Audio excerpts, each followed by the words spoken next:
Hello and welcome to another edition of Foreign Dispatches, the program that takes you around the world in 25 minutes. I'm Teniola Oyetayo. On the program this week, unrest in Brazil as supporters of former President Jair Bolsonaro stormed the country's key institutions, plus residents in the U.S. state of California and Western Australia hit with evacuation orders amid flooding. Supporters of Brazil's far-right former president Jair Bolsonaro on Sunday ransacked Congress, the presidential palace and Supreme Court, drawing international condemnation. President Lula da Silva was on an official state trip to Sao Paulo and Congress was on recess, leaving government buildings largely empty. Supporters of Bolsonaro refused to accept that he lost October's election and have been calling for military intervention and the resignation of Lula. Thousands of pro-democracy demonstrators took to the streets of Brazil's Sao Paulo on Monday, just a day after supporters of former President Jair Bolsonaro stormed the country's key institutions. The demonstrators carried signs calling for the perpetrators of Sunday's riot to be brought to justice. This demonstrator described Sunday's attack as the worst moment in Brazil's history since the 1964 coup that established a military dictatorship. Totally absurd. It's the worst moment in our history after the 1964 dictatorship. Everyone was appalled by the images we saw in the National Congress. That's why we are here. Now is to support the government that was democratically elected, and we are not going to back down. That is the message. On Sunday, supporters of former President Bolsonaro smashed their way into Supreme Court, Congress, and the presidential palace. Crowds of people wrapped in Brazilian flags were seen breaking windows and flooding parts of Congress. The scenes that unfolded on the 8th of January in Brazil when thousands of supporters of the former president stormed and vandalized the headquarters of the three branches of the Brazilian state, Congress, the Federal Supreme Court and the Presidential Palace were shocking. We condemn this attack on the heart of Brazilian democracy. Sunday's violence was the culmination of the sustained distortion of facts and incitement to violence and hatred by political, social and economic actors who've been fueling an atmosphere of distrust, division and destruction by rejecting the result of democratic elections. Accepting the outcome of free, fair and transparent elections is at the heart of fundamental democratic principles. Baseless allegations of electoral fraud undermine the right to participation. Disinformation and manipulation need to stop. We urge leaders from across Brazil's political spectrum to cooperate with each other, to work towards restoring trust in democratic institutions, and to promote public dialogue and participation. President Lula da Silva has vowed to punish those responsible, and some 1,500 people were detained. He has also questioned why the military did nothing to discourage calls for a military coup outside their barracks. President Lula holds his predecessor, Bolsonaro, who's currently in the United States, responsible for inflaming the angry mob. Bolsonaro rejects President Lula's accusations and was admitted to a Florida hospital on Monday, suffering from intestinal pains relating to a stabbing he suffered during the 2018 election campaign. Bolsonaro traveled to the United States days before his term in office ended on a visa issued to heads of state, diplomats, and other government officials. He faces several investigations before the Supreme Court in Brazil. After watching supporters of former U.S. leader Donald Trump invade the U.S. Capitol 2 years ago, Democratic President Joe Biden is now facing mounting pressure to remove Bolsonaro from his self-imposed exile in the United States. Away from Brazil, the latest Pacific storm unleashed torrential downpours and damaging winds in California on Tuesday. It came a day after heightened flood and mudslide risks prompted thousands of evacuations and caused widespread power outages. Severe weather continued to pound parts of California on Tuesday. A string of Pacific storms brought more torrential rains and massive flooding. Residents in San Bernardino tried to use sandbags to hold back the tide, with little effect. At least 12 deaths have been blamed on the storms. Forecasters with the National Weather Service warned this week of a relentless parade of cyclones for northern and central California, promising little relief for the region until the middle of the week.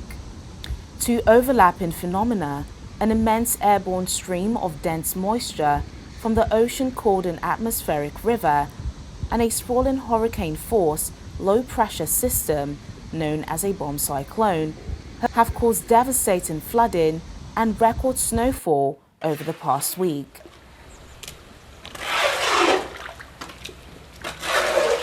Black streaks of mud on a white garage door in Felton show just how high the floodwaters rose as they rushed through this mountain town, inundating homes. It surprised us before and it surprised us today. It rose very, very fast, and when the alarm bells went for flood stage, it was rising about 2 feet per hour. And we experienced this on New Year's Eve, so we kind of had our markers for sort of 22 feet. But it kept on rising, and it did get quite scary. I feel like our house is solid here. We're fortunate that we are elevated, but we have neighbours in the Grove who haven't been so lucky, and it's been really devastating. This is the biggest flood that we've seen since we've been here, and certainly on the lower end of the neighborhood, so we're on the high end. It's crazy to see the flood line, overhead.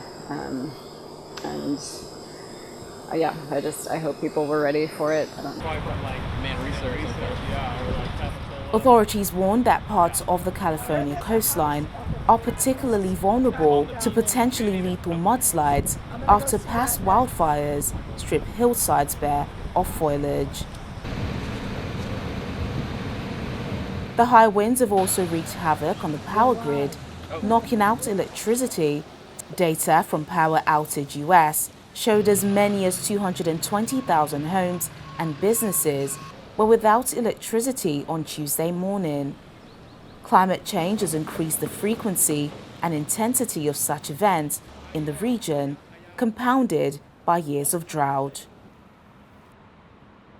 Western Australia has been experiencing heavy rain, causing communities to be stranded and leaving hundreds of people in need of evacuation in Kimberley region. Officials say it could take months before critical infrastructure is restored in remote towns, ravaged by the region's worst floods on record. Australia's Kimberley, an area almost 3 times the size of England, is facing what officials describe as a 1-in-100-year flood crisis that has stranded many communities and prompted hundreds of evacuations. The crisis was sparked last week by severe weather system Ellie, a former tropical cyclone that brought a year's worth of rain to some areas in a matter of days. Now, as we know, people in the Kimberley are experiencing a 1-in-100-year flood event, the worst flooding Western Australia has had in its history. This situation, it continues to change and is proving to be extremely challenging for residents in the region. Again, we're asking people to postpone any non-essential travel to the Kimberley region. It's not something I've seen before. I've got to say it is just an incredibly immense amount of water on the ground, and any photo you see won't do the scale of it justice. I think that's fair to say. In some places, water just as far as the eye could see. We're already getting sort of anecdotal stories around livestock and the losses there, which we'll get some serious numbers around that at some point. But we can expect that that's going to be significant. So the impacts are going to be many and varied, but the scale of it in terms of the water that's lying on the ground up there at the moment is just massive. The town of Fitzroy Crossing, a community of around 1,300 people, has been among the worst hit, with supplies having to be airlifted in due to flooded roads. The Australian Prime Minister on Monday promised help to repair homes, replace property and rebuild infrastructure as he toured remote flood-ravaged communities across the northwest. We've seen massive infrastructure damage. We've seen people who have lost just about everything as a result of this 1 in 100-year flood.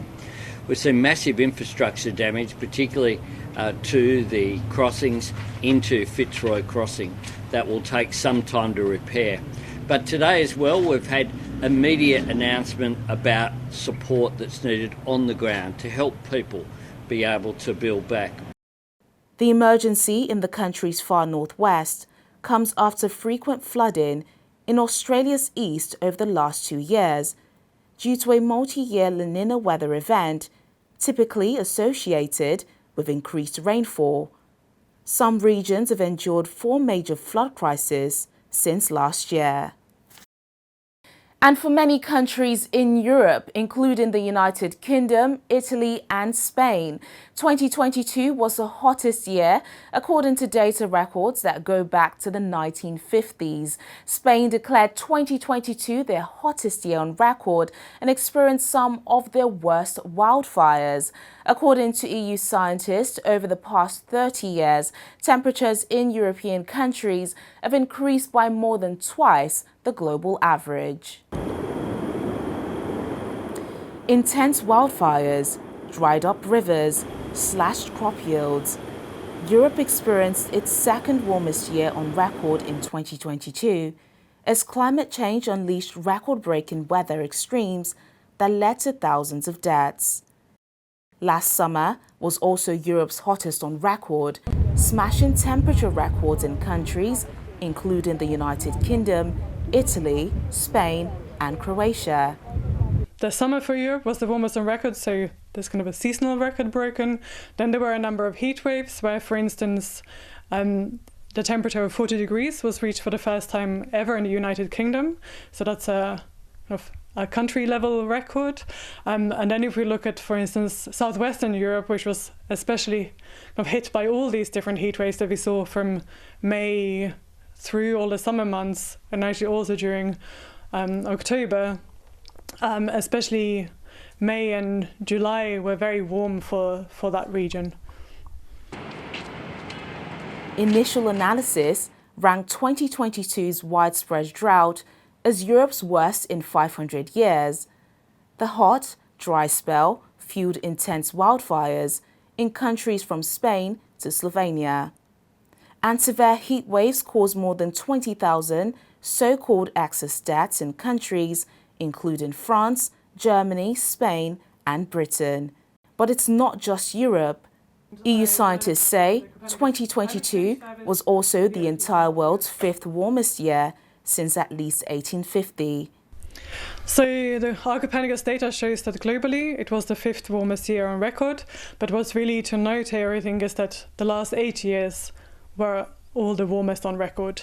So, and they were all also more than 1 degree above what we call the pre-industrial level for temperatures. And we would look at Europe. Europe was the 2nd warmest on record, and it was especially summer that was the warmest on record by quite a large margin. And the previous warmest summer we saw just 1 year ago, so in 2021. The planet is now 1.2 degrees Celsius warmer than in pre-industrial times as a result of human-caused climate change. Global temperatures will only stop rising if countries reduce their emissions to net zero.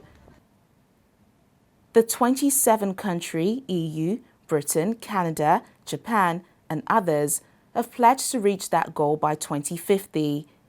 China and India aim to achieve it later. But despite these long-term pledges, global emissions continue to rise. Thanks for staying with us on the program. China this week reopened its borders to international visitors for the first time since it imposed travel restrictions in March 2020. Incoming travelers will no longer need to quarantine, marking a significant change in the country's COVID policy as it battles a surge in cases. The move has been welcomed by many eager to reunite with family. These are the first Chinese tourists to arrive in Thailand on a direct flight from China in 3 years, 200 of them. It's a momentous occasion now that China's government has ended strict COVID border controls. We are very excited to come back to Thailand. We are waiting for 3 years already. Before the COVID, we come here every year. Because I think Thailand people is very nice, and it is also a very nice place. It has beaches, and it's different from China, where I come from. In New Zealand, a number of people welcome back family members after months. It's very good because we haven't seen each other for a long time, and we quite miss each other as well. So it's really good for international or like even New Zealanders that's come back to New Zealand. At international airports in China's major cities, there were also joyful reunions as families awaited returnees at the exit gates for the first time since the early days of the pandemic. Our daughter's coming in today because there's no quarantine. So we're just thrilled that China has done away with the quarantine policy.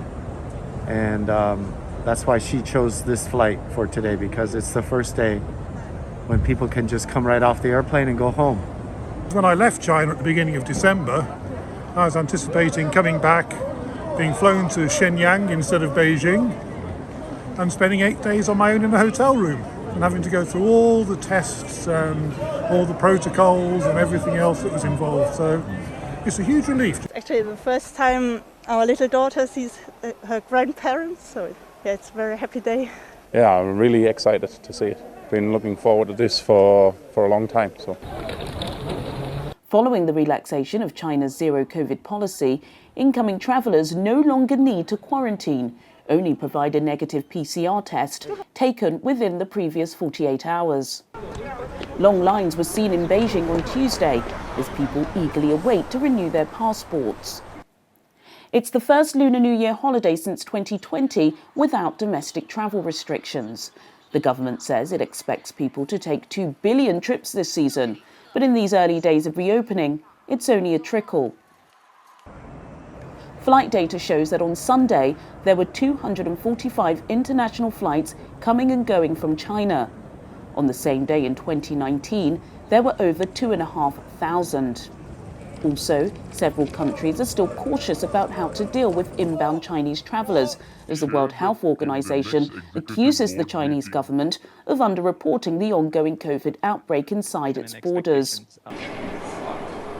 The United States, Britain, Japan, Spain and other countries have imposed mandatory negative COVID tests on travellers from China.